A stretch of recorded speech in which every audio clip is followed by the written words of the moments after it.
1절에서 4절 말씀입니다.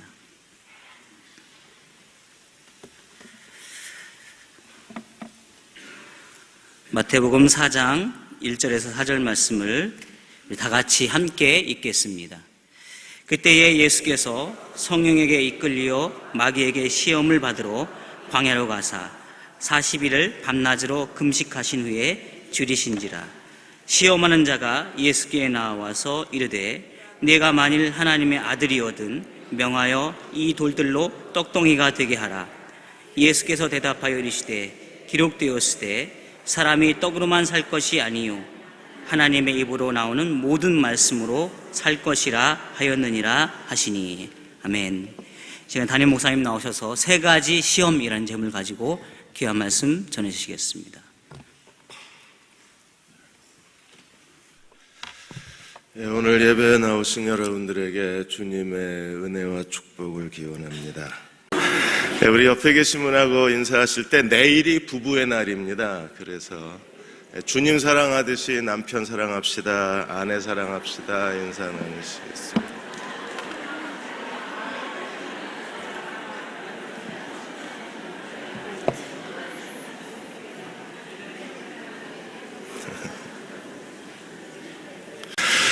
몇 달 전에 저먼윙스 독일 항공기가 부기장이 우울증 환자였는데 기장이 화장실 간 사이에 자살 비행한 사건으로 인해서 큰 충격을 받았습니다.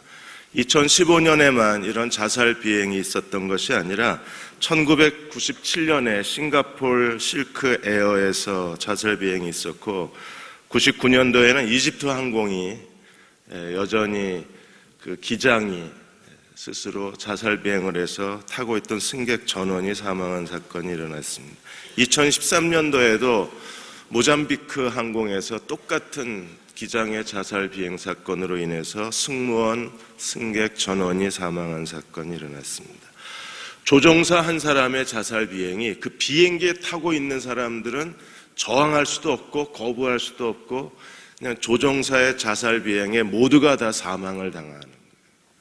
사탄이 에덴 동산에 하나님이 아담을 창조하셨을 때 아담 한 사람을 넘어뜨려 놓으면 인류가 자기 손안에 있다는 사실을 알고 그래서 에덴 동산에서 하와를 통해서 아담을 굴복시키고 하나님이 창조하신 세상과 인류를 자기 손안에 넣었어요.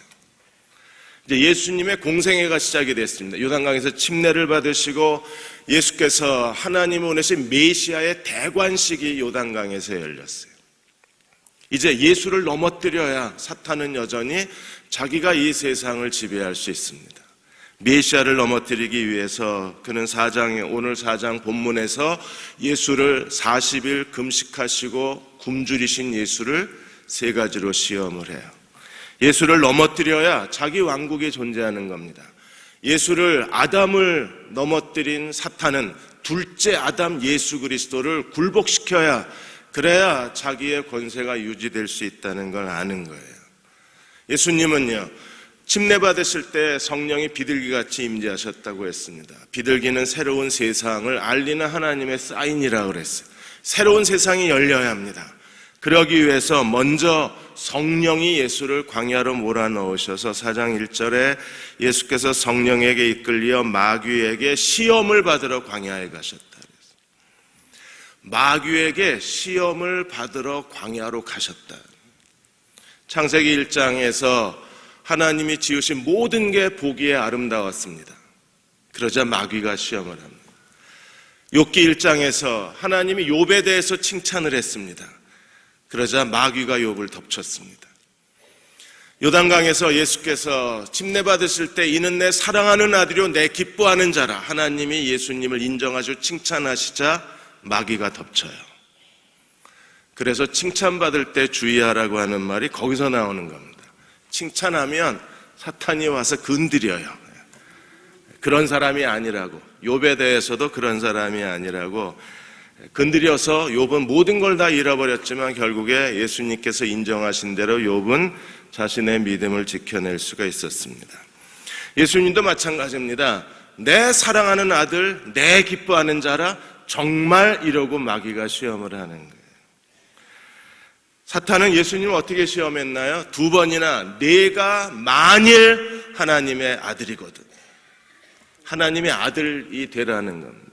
근데 예수님은 뭐라고 그러셨어요? 사람이 하나님의 아들됨을 거절하셨습니다.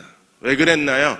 사람의 모양으로 성육신하신 분이셨기 때문에 만일에 예수님이 사람으로 오셨는데 하나님의 아들의 자리로 도로 올라가 버리면 하나님의 구속은 끝나는 거잖아요.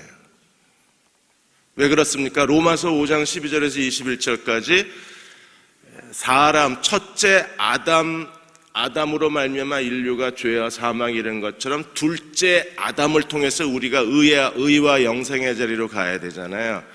그래서 예수님이 사람의 자리를 벗어나면 하나님의 구속은 실패하는 거예요. 예수님이 사람의 자리에서 떠나는 순간에 하나님의 모든 구속사 프로그램이 망가져 버리는 겁니다. 그런데 예수님은 네가 만일 하나님의 아들이어든 이런 사단의 도전에 대해서 끝까지 사람이라고 대답을 하세요. 우리는 예수님의 이 3가지 시험을 통해서 그리스도인의 삶의 정체성, 그리스도인은 어떤 인생관을 갖고 살아야 하는가를 배울 수 있습니다. 만일에 이 3가지 인생관이 분명하지 않으면 계속 사탄은 우리를 시험하고 우리를 건드리고 우리를 유혹하고 우리를 넘어뜨려요. 그러나 나는 이렇게 살겠다, 예수님이 말씀하신 것처럼 나는 이렇게 살겠다고 분명하게 자기 인생관을 고백한 사람들을 더 이상 사단이 건드리지는 못합니다. 예수님의 3가지 시험은 예수님에게서 끝나는 게 아니라 오늘 이 시대를 살아가는 우리가 어떤 인생관을 갖고 살아야 되는가를 가르치고 계신 거예요.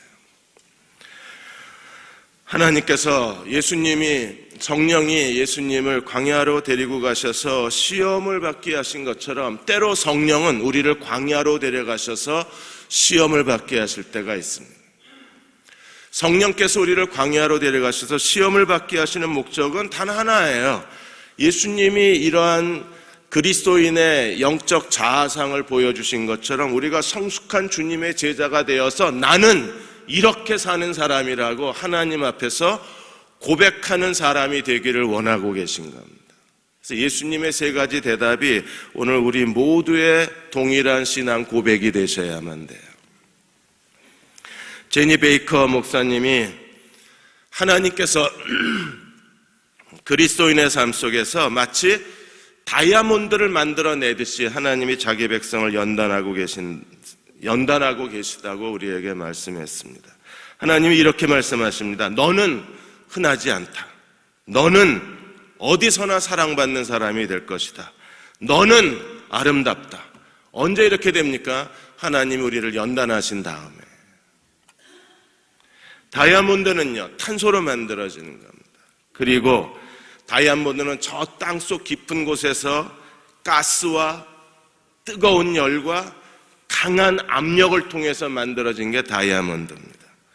사방에서 내린 누르는 강한 압력을 견뎌내야 탄소 알갱이가 아름다운 다이아몬드로 바뀌는 것처럼 그리스도인의 삶도 마찬가지라는 거예요. 사방에서 누르는 강한 환경의 압력, 시련의 압력, 고통의 압력을 견뎌낸 사람들만이 하나님 앞에 다이아몬드처럼 너는 아름답다, 너는 소중한 사람이라는 평가를 얻을 수 있는 거예요.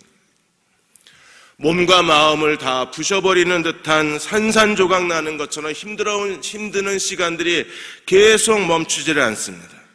하나님께서 우리를 마치 죽이기로 작정한 사람처럼 끊임없이 여러 가지 힘든 일들이 우리 삶 속에서 계속 반복되고 전개되고 있습니다. 산을 하나 넘으면 좀 들판이 나오나 그랬는데 더 높은 산이 우리 앞을 기다리고 있습니다. 가시밭길을 헤치고 걸어갔더니 피투성이가 된 발을 그 가시밭길을 벗어났더니 이제는 거대한 그 살을 에이는 듯한 돌밭이 우리를 기다리고 있는 경우가 많이 있다고 했습니다. 왜 하나님이 우리를 이렇게 하시는가? 하나님께서 이 어려운 고통을 통해서 우리를 성장시키시고 우리를 성령의 불로 연단하셔서 하나님 마음에 합한 사람으로 만들어내시고 계시고 하나님 마음에 합한 사람이 되기까지 이 성령의 연단은 멈추질 않는다고 했습니다. 왜냐하면 우리가 고난을 통해서 잃어버리는 것보다 하나님 마음에 합한 사람으로 세우시는 게 하나님의 더 큰 사랑이기 때문이라고 말씀하셨어요. 그러므로 사랑하는 여러분, 성령이 예수를 광야로 데려가셔서 마귀에게 시험받게 하셨다면 오늘 동일한 성령이 우리를 광야로 데려가셔서 시험받게 하시는 똑같은 과정이 있다는 걸 기억하고 이런 환경의 모든 어려움과 억압을 견뎌내고 하나님이 기뻐하시는 사람으로 하나님 앞에 서는 성숙한 그리스도의 종들이 돼야만 돼요. 그런 사람이 되는 것, 이게 성령의 목적이고 그런 사람이 되는 것, 이게 고난의 목적이기 때문에 그렇습니다.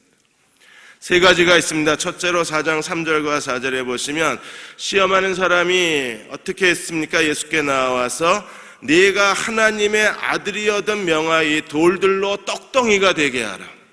네, 지금 예수님은 굶주리신 분이십니다. 그리고 예수님은 자기의 굶주림을 해결할 수 있는 능력을 가지고 계신 분이셨어요. 언제든지 원하시면 주님은 자기의 굶주림을 해결할 수 있는 분이셨습니다. 그런데 시험하는 자가 와서 예수께 뭐라 그랬습니까? 네가 만일 하나님의 아들이어든 이 돌들로 떡덩이가 되게 하라. 네 굶주림을 네 스스로 해결하라는 거예요. 지금 우리 주위에도 굶주림을 스스로 해결하지 못해서 어려움을 당하는 많은 이웃들이 있습니다. 어떤 가정의 아버지가 사업에 부도를 당했습니다. 그래서 사업 부도난 이후에 한동안 집에 있던 아버지가 어느 날 낚시 가방을 둘러매고 새벽마다 낚시를 가는 거예요. 어머니는 시장에 나가서 하루 종일 힘든 일을 하고 있는데 아버지는 새벽마다 낚시 가방을 메고 나갑니다. 아들은 이 아버지가 정말 싫었어요. 어떻게 아내는 먹고 살겠다고 가족을 위해서 저렇게 희생하고 일하는데 아버지라는 작자는 어떻게 낚시 가방을 메고 저렇게 나갈 수 있냐. 그래서 아버지하고 늘 다투고 아버지하고 말도 안 하고 아버지를 쳐다도 안 봤습니다. 비가 오면 아버지는 이런 날은 낚시가 안 잡힌다고 교회 낚시터를 안 가요. 그리고 집에서 하루 종일 잡니다. 그런 아버지가 보기 싫어서 아들은 뛰쳐나가는 거예요. 어느 날 아들이 작심하고 아버지한테 얘기했습니다. 그러지 말고 제발 어머니 좀 도와달라고. 그러자 아버지는 웃으면서 야 이런 날 낚시가 더 잘 돼 이러고 그냥 가방 들고 나가는 거예요. 도서관에서 공부하고 있는데 병원에서 전화가 와요. 아버지가 쓰러지셨는데 빨리 가족이 왔으면 좋겠다고. 그래서 병원에 가보니까 의사가 현장에 쓰러졌는데 너무 쓰러진 지 오래되고 사람들이 늦게 발견해서 그래서 지금 손쓰기가 너무 어렵다는 얘기를 하는 거야. 아니 낚시터에 갔는데 사람들이 발견하지 못해서 이제는 치료하기가 어렵다니 무슨 말인가. 그리고 나중에 보니까 아버지가 매일 새벽 인력 시장을 나간 겁니다. 나중에 아버지 낚시 가방을 열어봤는데 거기는 아무것도 없었어요. 옷가지 몇 개만 들어있고 낚싯대도 없고 낚시 도구도 하나 없는 낚시 가방이었습니다.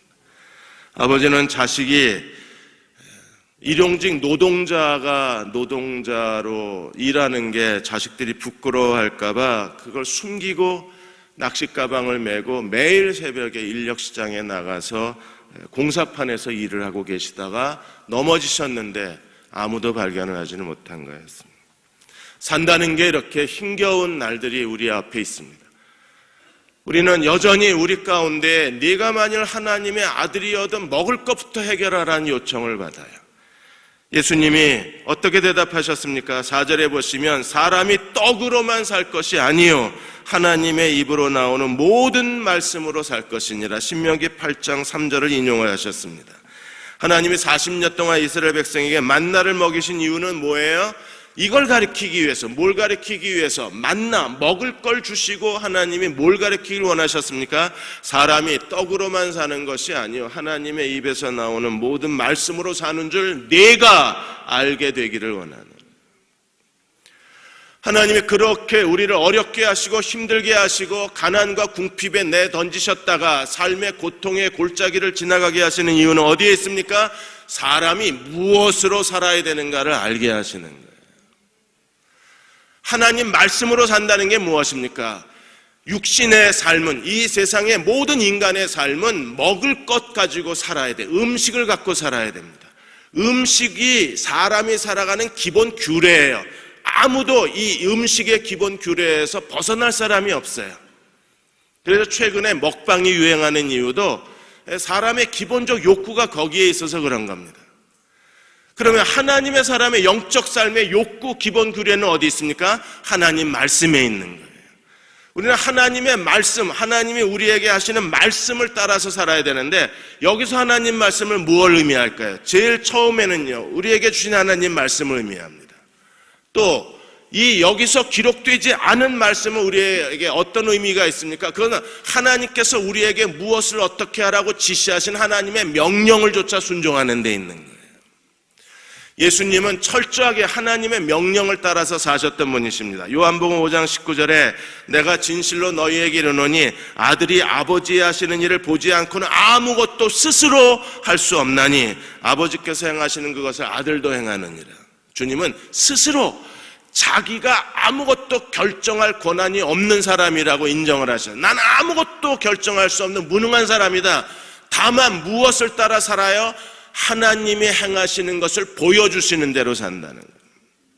우리가 철저하게 첫 번째 그리스도인의 제자의 자아상에서 하나님 앞에 고백해야 할 것은요, 나는 무엇으로 사는 사람인가? 당연히 우리는 떡을 갖고 사는 사람입니다. 그게 없으면 생존이 불가능하잖아요. 그러나 동시에 우리는 또 다른 삶의 규례가 있는데 그것은 하나님의 명령을 따라 사는 사람이 되어야 한다는 거예요. 이번에 어저께 침례교 목회자 성장대회가 열렸습니다.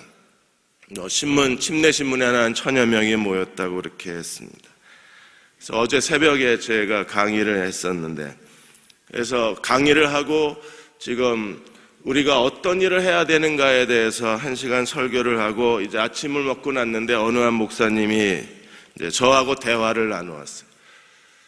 이제 대흥교회에 지난 1년 반 동안에 우리가 했던 모든 일들을 그분이 다 보고 계셨어요. 분석하고 그거에 대해서 다 알고 계시더라고요. 그리고 저한테 물어보셨습니다. 그 다음에 뭐 할 거냐? 그 다음 거는 아직 모른다 그랬습니다. 그러자 이분이 놀라서 저를 쳐다봅니다. 아니, 그 당신 머리에서 나온 거 아니냐고, 제 머리에서 나온 거 아니라고. 저도 하나님 주신 대로 대흥교회에 하나님이 보여주시고 하나님이 지시하시고 말씀하신 대로 대흥교회에서 저도 수종 들고 있고 봉사하고 있는 거지 제 머리에서 나온 거예요. 그럼 지금 뭐 하고 있냐요? 명령 기다리고 있다 그랬어요. 어떻게 기다리고 있냐입니다. 기도하고 기다리고 있다 그랬어요.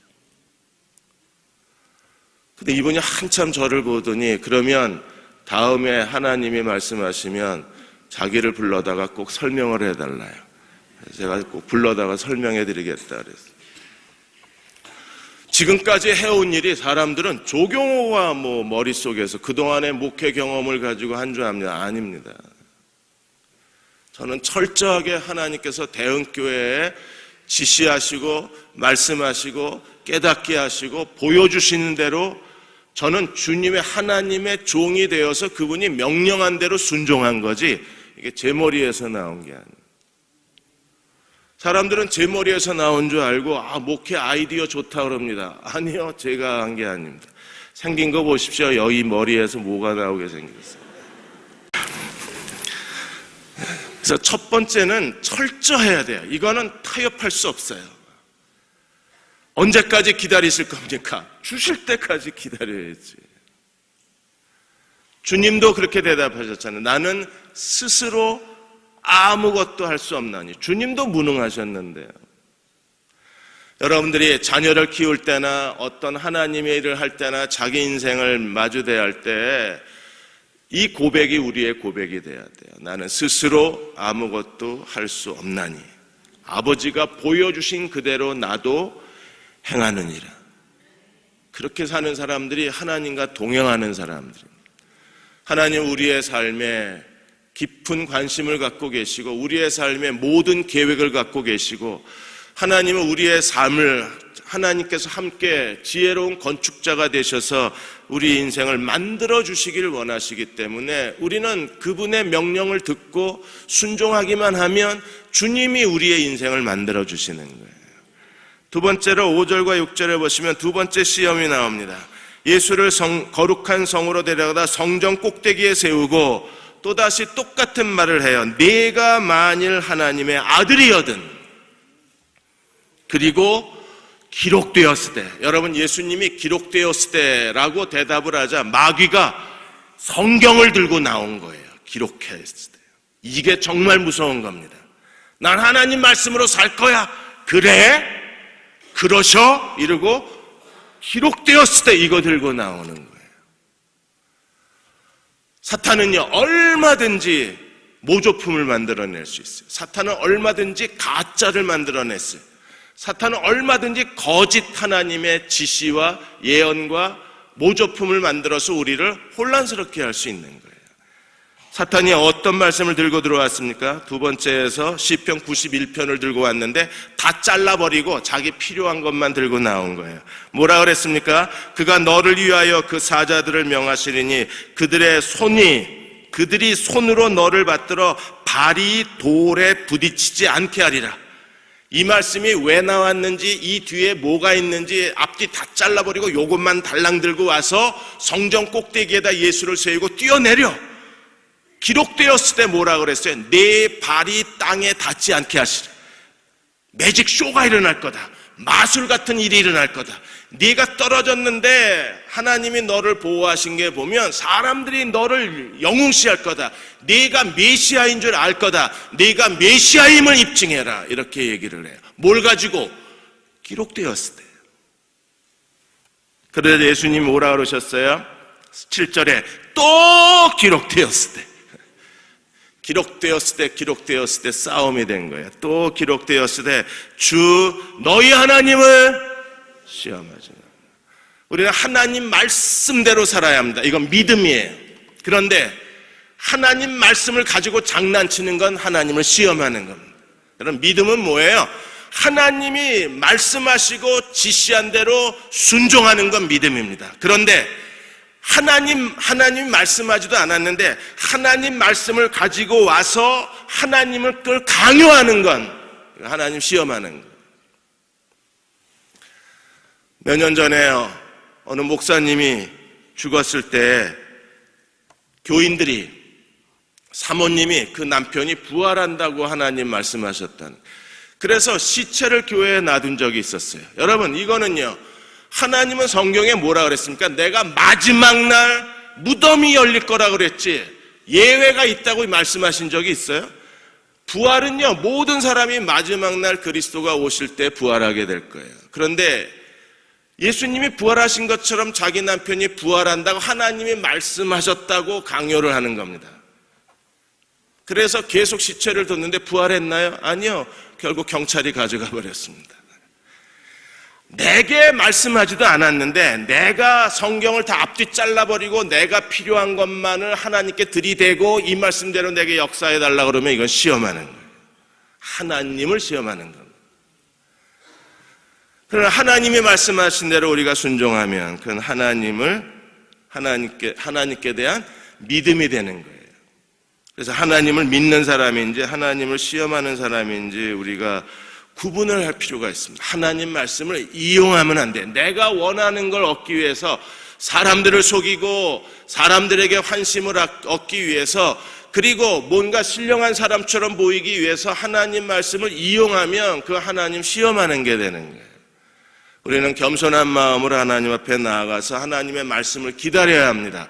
그리고 말씀하신 대로 순종을 해야지 내가 뭔가를 사람들 앞에 쇼맨십으로 보여주고 자기를 드러내고 과장하고 뭔가 믿음이 있는 사람처럼 어떤 하나님이 역사하시는 것처럼 보여주려고 하나님 말씀을 이용하면 그 하나님 시험하는 게 되는 거예요. 그러니까 성숙한 사람들에게 제일 두려운 게 이 하나님을 시험하는 것. 어떤 아내가 친구하고 만나서 계속 수다를 떨다가 친구한테 이런 얘기했습니다. 나 이제 곧 이혼할 거야. 그래서 왜? 그랬더니 이 남자가 뭐 집안일도 안 해주고 나한테 소리나 지르고 월급도 안 가져오고 그리고 맨날 늦게 다니는 게 아마 여자가 생긴 것 같대. 남편을 의심을 하는 겁니다.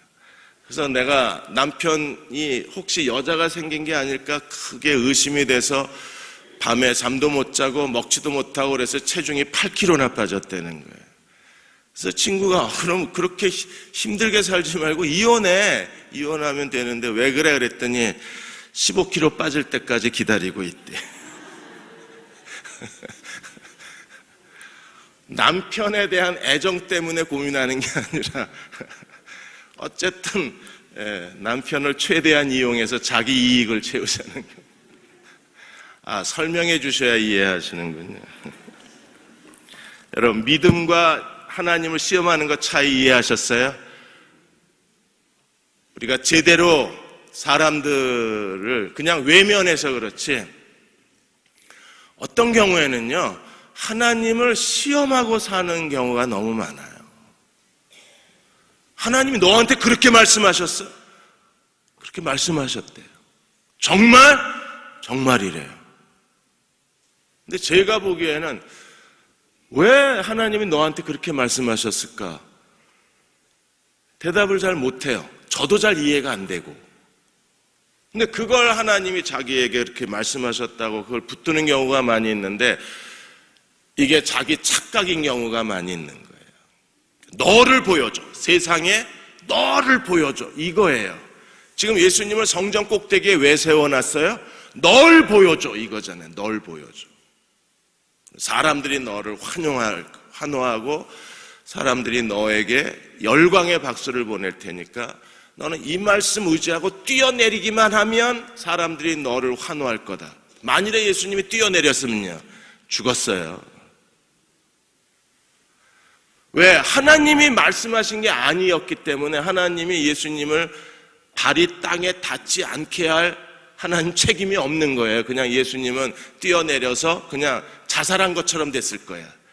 메시아가 자살했다. 아마 이 신문 일면 기사가 이렇게 떴을 겁니다.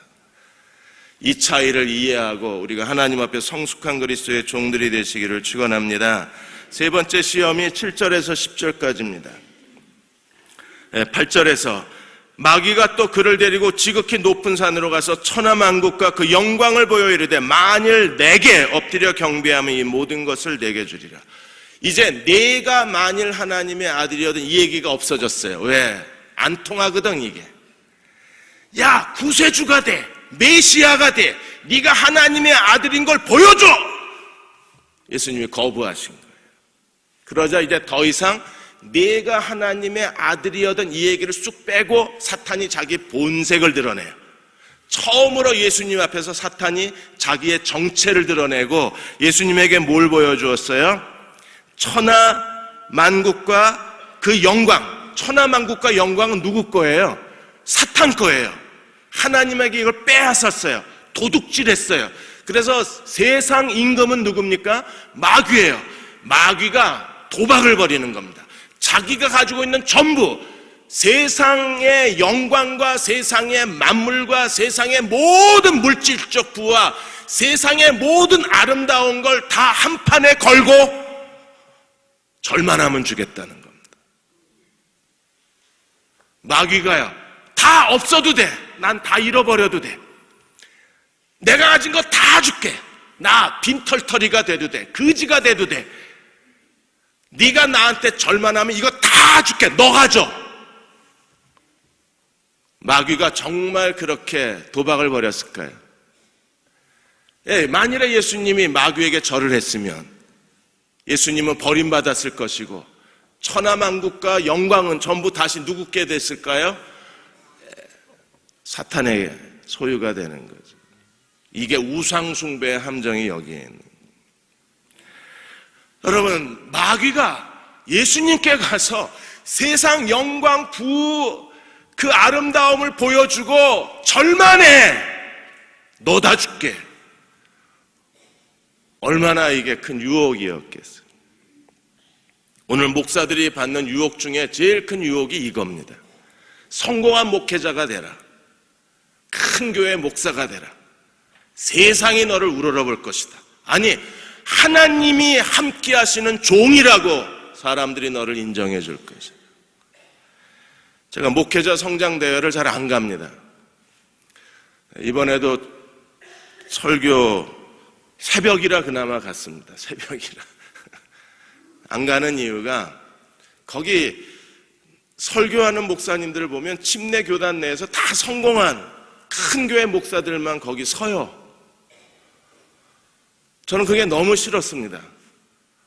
내가 뭐 잘나서 성공한 것도 아니고 하나님께서 어떻게 하나님이 그 교회의 각 사람마다 하나님께서 그 사람들의 어떤 헌신과 희생을 따라서 하나님이 각 사람의 목을 주신 경우도 있지만 어떤 경우에는 정말 세속적 마케팅을 통해서 온갖 인간적 방법을 통해서 교회를 성장시켜 놓은 경우가 많이 있잖아요.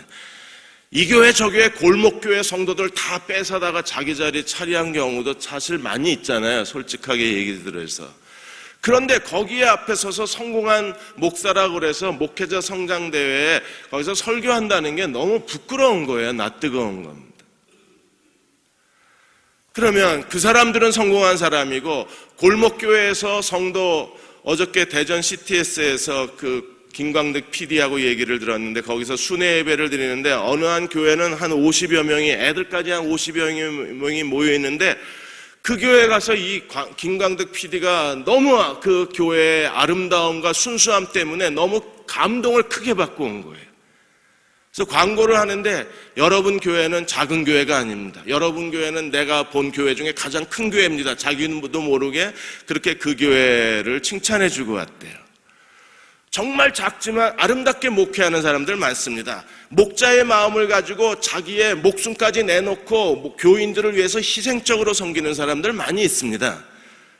근데 누가 성공한 목사고 누가 실패한 목사라고 평가할 수가 없는 거잖아요. 이게 사탄의 논리입니다. 세상 만국 영광 다 보여주고 내게 절하면 이걸 내게 주겠다는 겁니다.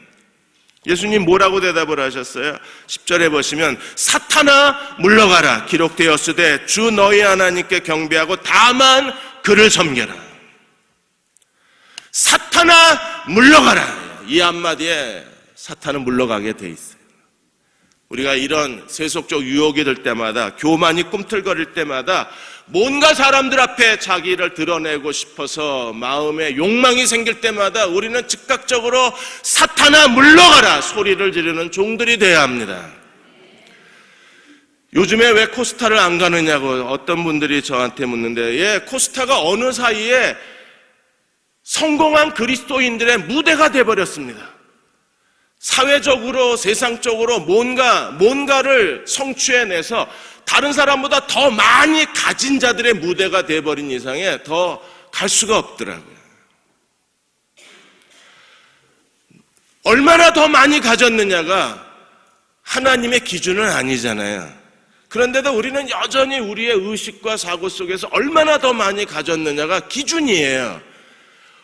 오히려 보이지 않는 곳에서 자기를 희생하고 하나님이 부르신 소명의 자리를 끝까지 믿음으로 눈물로 지켜내야 하는, 그래서 하나님이 더 기뻐하시는 사람들이 더 많이 있음에도 불구하고 우리는 눈에 보이는 걸로 사람을 평가하는데 너무 익숙해져 있는 겁니다.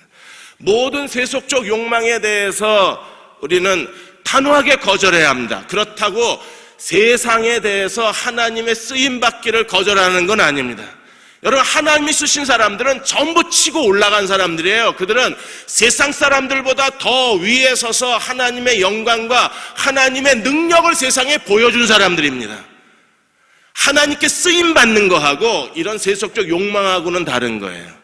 세속적 욕망은 하나님을 시험하는 거지만 하나님이 우리를 하나님의 사람으로 세우셔서 하나님께서 그 영광을 드러내기 위해서 세상 가운데 세우신다면 우리는 기쁨으로 그 자리에서 하나님을 섬겨야 합니다. 이래서 이게 어려운 거예요. 이게 세속적인 거냐 아니면 하나님의 영광을 구하는 거냐, 이 기준이 아주 모호한 겁니다. 하나님 앞에서 만일에 우리가 이런 세속적 욕망이 확인이 됐을 때에는 즉각적으로 사단아 물러가라 해야 돼요. 그런데 그 전에 만일에 내가 이게 세속적이면 어떡하나 해서 먼저 자기를 정죄할 필요는 없어요. 하나님 주시는 데까지 우리는 하나님과 함께 올라가야 합니다. 하나님 주시는 자리까지는 가야 돼요.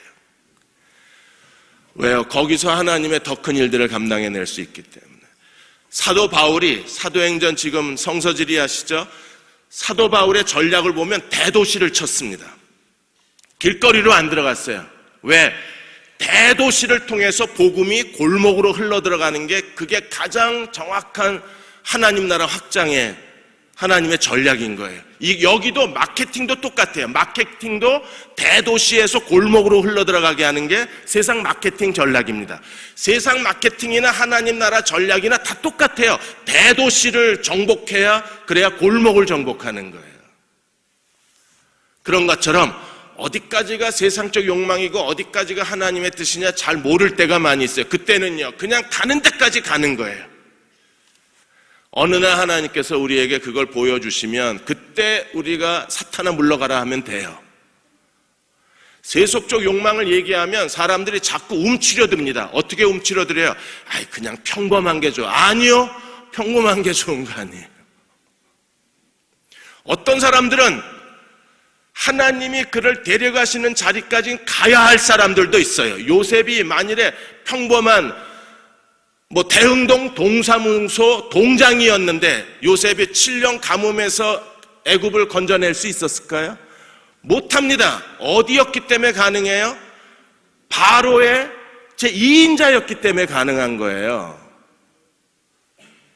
그냥 겸손하게 동사무소 동장이었으면 요셉이 그 일을 해낼 수 있었어요? 없었어요. 2인자가 될 사람은 2인자로 가야 돼요. 그거하고 사탄아 물러가라, 이건 다르다고요.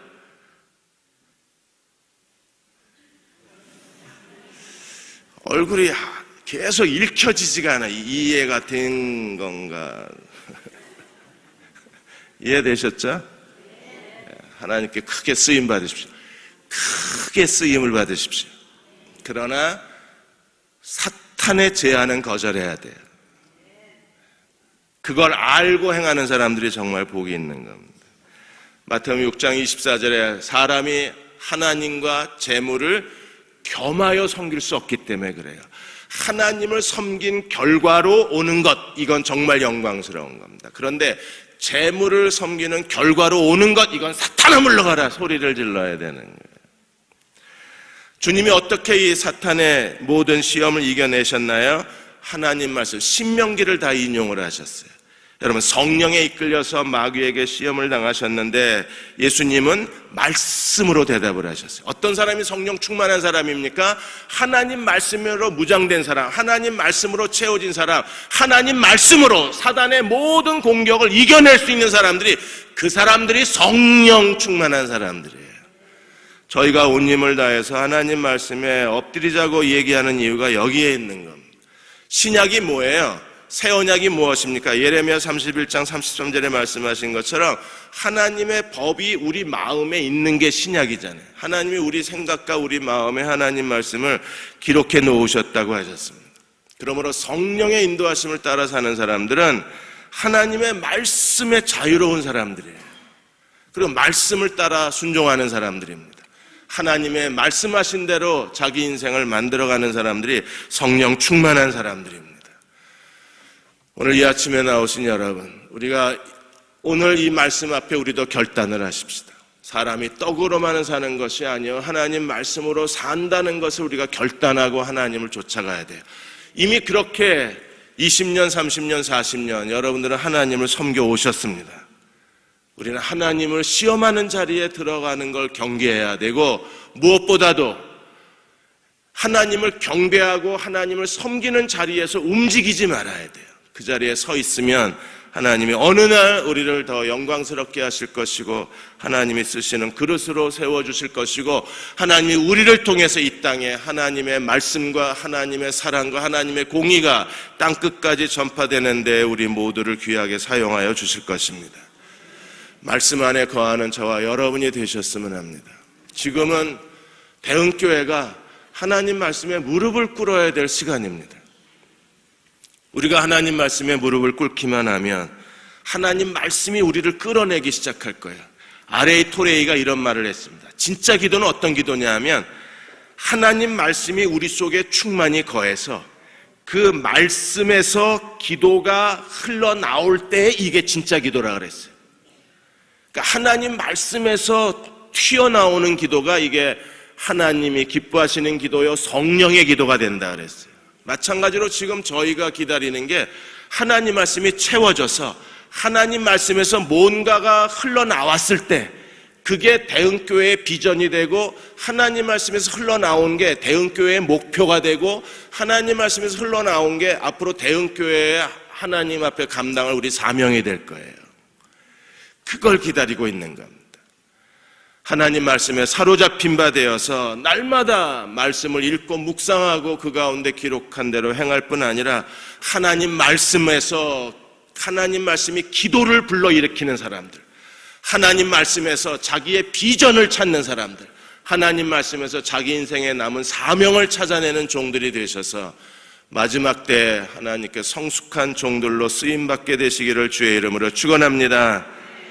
아버지 하나님, 대흥교회를 사랑하시는 주님, 우리가 주 앞에 무릎을 꿇었습니다. 하나님 앞에 엎드렸습니다. 하나님 말씀으로 우리를 채워주옵소서. 하나님 말씀의 능력으로 사로잡히게 하여 주셔서 저희도 예수님처럼 우리가 스스로 아무것도 할 수 없나니 오직 하나님이 내게 보이시는 대로 내가 행할 뿐이라. 하나님이 더 큰 일을 보이셔서 너희를 기이하게 하실 것이라. 하나님이 더 큰 일을 보여주실 수 있는 대흥교회와 모든 교우들의 삶이 되게 도와 주옵소서. 쓰임받고 싶습니다. 하나님, 우리를 주의 도구로 사용하여 주옵소서. 복음의 능력으로 영광의 그릇으로 하나님이 어떤 분이신가를 세상에 드러내어 줄 수 있는 주님의 귀한 그릇으로 주여 저희를 사용하여 주옵소서. 우리를 진리로 깨끗게 하시고 말씀으로 정결케 하여 주시고 하나님 말씀으로 채워주셔서 하나님께서 우리를 어떤 그릇으로 사용하실지 겸손함으로 기다리고 하나님이 우리에게 말씀하셨을 때 온몸을 바쳐 순종하고 내가 하나님 말씀으로 살았노라고 고백할 수 있는 그리스도의 종들이 되게 도와 주옵소서. 말씀으로 우리의 육신의 연약함을 치유하여 주시고 말씀에서 우리 기도의 능력을 더하는 종들이 되게 하여 주시고 말씀으로 자유함을 얻는 저희 모두가 되게 도와 주옵소서. 지금은 길이요 진리요 생명 되신 우리 주 예수 그리스도의 은혜와 하나님 아버지의 그 크신 사랑하심과 성령의 도우시고 인도하신 은혜가 오늘 함께 수요 예배드리고 돌아가는 모든 교우와 가정과 자녀들 위해 지금부터 영원히 함께 하시기를 간절히 축원하옵나이다. 아멘.